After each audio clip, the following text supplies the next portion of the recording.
Max Rockatansky, portrayed by Tom Hardy, reveals that he used to be a police officer and a road warrior.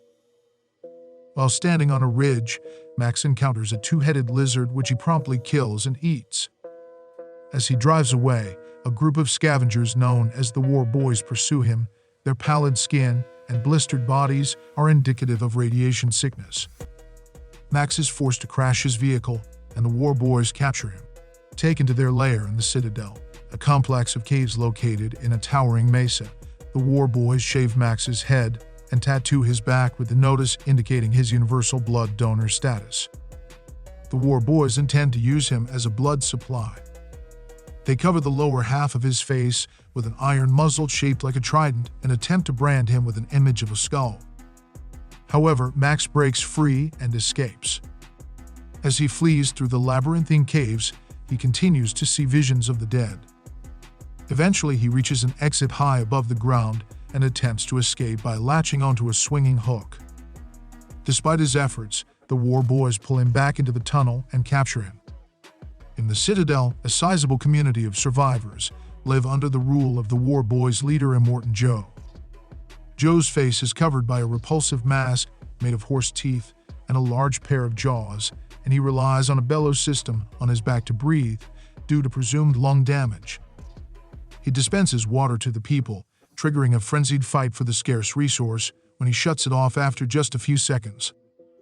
Joe warns the crowd not to become dependent on water to avoid losing their minds in its absence. He then dispatches his commander, Imperator Furiosa, portrayed by Charlize Theron, on a mission to collect fuel from Gastown with a convoy of War Boys in smaller vehicles. Furiosa wears a metal prosthetic in place of her lower left arm and hand. On the way, Furiosa veers off course and heads east, away from Gastown's oil refineries, causing Joe to become suspicious. He hurries to the locked chambers, where he houses his 5 wives, young women selected to bear his offspring, only to discover they have vanished. The walls are scrawled with messages stating, "Our children will not be warlords," and "Who killed the world?" An elderly woman tells Joe that he cannot own a human being. Furiosa has taken the wives, inciting Joe to rally the War Boys and pursue her. All of the War Boys are eager to join the chase, but one named Nux is so weak that he requires a blood bank. They take Max with them and connect him by a transfusion to the weak War Boy. The War Boys believe that Immortan Joe can lead them to the gates of Valhalla, and Nux is willing to risk his life to serve his leader. Furiosa's war rig is pursued by the War Boys, but they encounter trouble when attacked by the Buzzards, another scavenging tribe. Nux seizes Max and fastens him to the hood of his vehicle like a figurehead, pursuing Furiosa with great eagerness. Despite the War Boys' use of explosive tit spears, Furiosa manages to shake off most of their attackers. However, Nux closes in on the rig just as Max attempts to break free. Furiosa drives towards a massive sandstorm, with Nux doggedly pursuing her even as they face dangerous sand tornadoes. Although several War Boys perish in the storm, Nux still intends to execute a kamikaze attack by drenching his car in fuel and igniting it with a flare.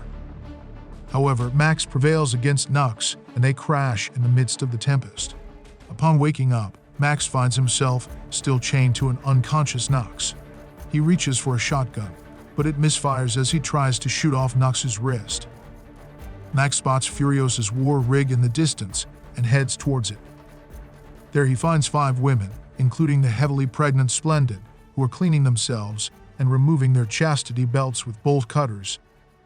Max points his shotgun at the women and demands the hose, drinks some water, and orders them to cut off his chain with the cutters.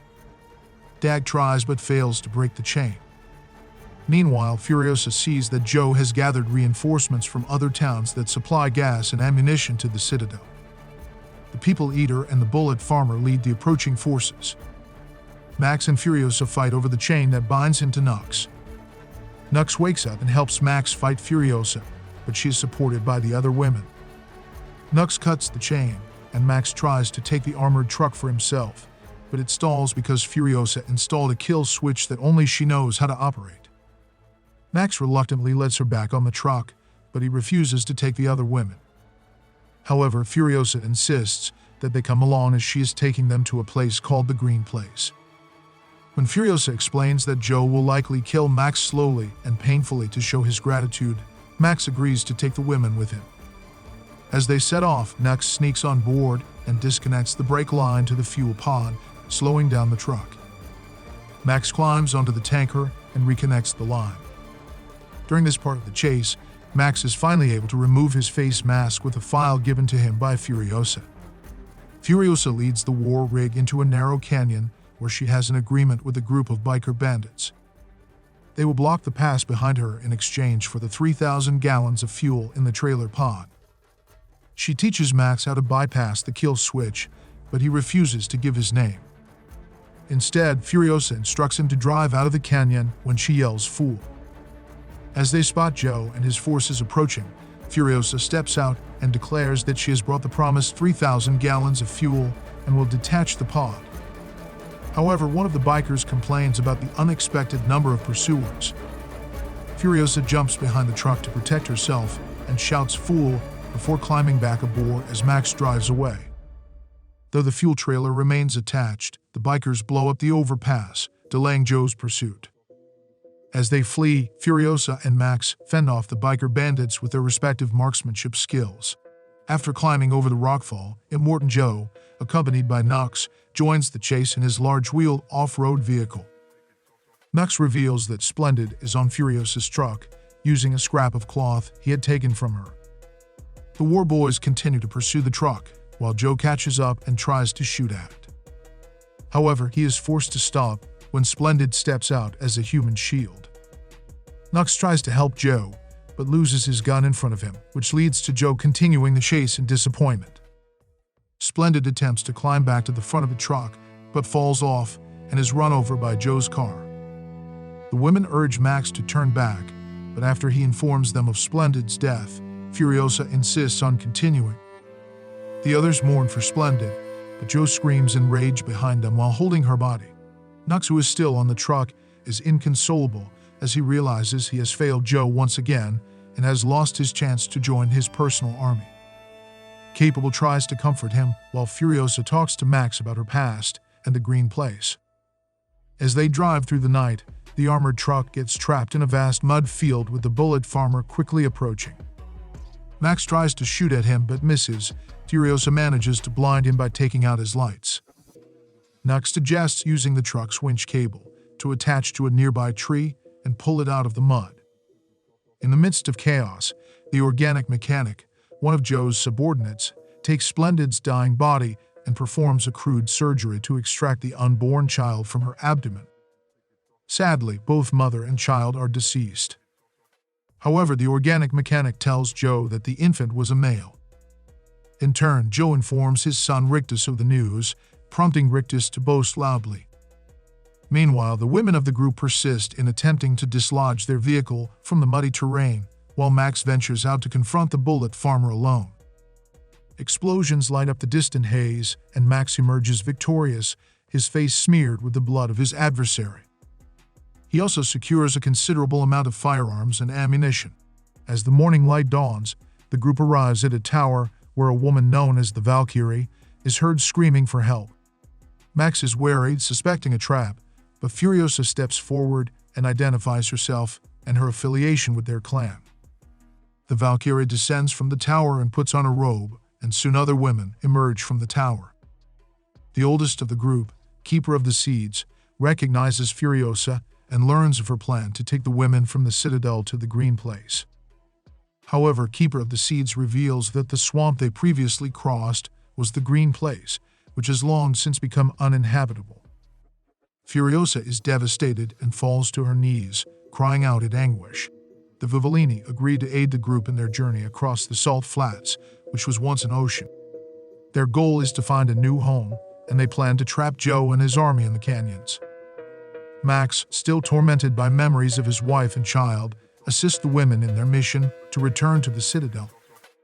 They see this as an opportunity to take advantage of Joe's absence and seize control of his water and vegetation supplies, which are currently undefended.